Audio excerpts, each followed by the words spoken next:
Hello everyone, আসসালামু আলাইকুম। প্রতিদিনের মতো নিয়মিত ব্লগ নিয়ে আপনাদের সামনে। আপনারা সবাই কেমন আছেন? আলহামদুলিল্লাহ আমি ভালো আছি, আপনাদের দোয়া এবং ভালোবাসায়।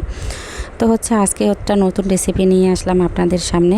জানি না আপনাদের কেমন লাগবে, বাট আমার বাচ্চাদের কিন্তু এটা অনেক পছন্দের। তো এখানে একটা বাটিতে আমি একটা ডিম নিয়েছি, স্বাদ মতো একটু লবণ আর দুই চা চামচ চিনি দিয়ে ভালোভাবে আমি ফেটিয়ে নিলাম। ফেটে নিয়ে তো এবার আমি 5 পিস পাউরুটি এখানে নিয়েছি। তো যেহেতু একটা ডিম আমি কম করেই নিলাম।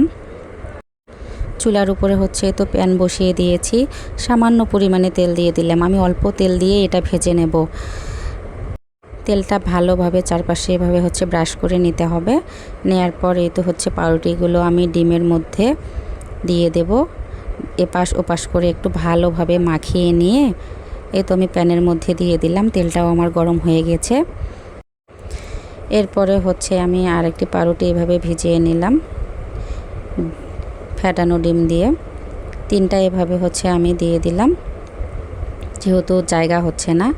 তো আমি একটু লো ভোল্টেজেই এগুলো ভেজে নিলাম, নাহলে আবার পোড়া লেগে যেতে পারে, যেহেতু আমি তেল কম দিয়েছি। এপাশ ওপাশ ভালোভাবে আমি ভেজে নিলাম। যখনই একটু লাল লাল হয়ে যাবে তখনই আমি উঠিয়ে ফেললাম। এরপরে দ্বিতীয়বার আবার ওইভাবে আমি হালকা পরিমাণে একটু তেল ব্রাশ করে নিয়ে নিলাম, নিয়ে দিয়ে দিলাম। তো এই পাউরুটিটা খেতে কিন্তু গরম গরমে মজা, ঠান্ডা হয়ে গেলে কিন্তু একটু গন্ধ লাগতে পারে। তো আমার বাচ্চাদের কাছে এটা অনেক অনেক প্রিয় আর কি। মাঝে মধ্যেই আমি এটা করে দেই ওদেরকে সন্ধ্যার দিকে। আর আপনারা যদি পাউরুটিতে বেশি পরিমাণে ডিম দিতে চান, আপনারা এখানে 2টা ডিমও নিতে পারেন। আমার বাসায় আজকে ডিম ছিল না, তাই একটা ডিম দিয়েই আমি চালিয়ে দিলাম। আর মিষ্টি বেশি করে খেতে চাইলে আপনারা বেশি পরিমাণে চিনির পরিমাণটাও বাড়িয়ে দিতে পারেন। আমি এখানে হালকা মিষ্টি দিয়েছি, যেহেতু পাউরুটিতেই মিষ্টি থাকে। আজকের রেসিপিটা আপনাদের কাছে কেমন লাগলো একটু লাইক কমেন্টস করে জানাবেন প্লিজ। আর বেশি ভালো লাগলে একটু শেয়ার করে দেবেন।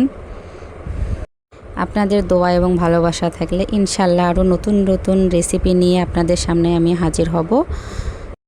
বাচ্চারা এই নাস্তা পেয়ে তো খুবই খুশি। ওরা বিছানায় বসে আছে, কখন হবে কখন হবে। তো আমি বলতেছি একটু ডেকোরেশন করি, একটু ভিডিও করব, একটু ছবি তুলব। তারপর তো ওরা তো আর মানে ওয়েট করতেই চাচ্ছিল না। তো যাই হোক, গরম গরম হয়ে ওদেরকে দিয়ে দিলাম। তো আজকের ভিডিওটি আমার এ পর্যন্তই। আল্লাহ হাফেজ।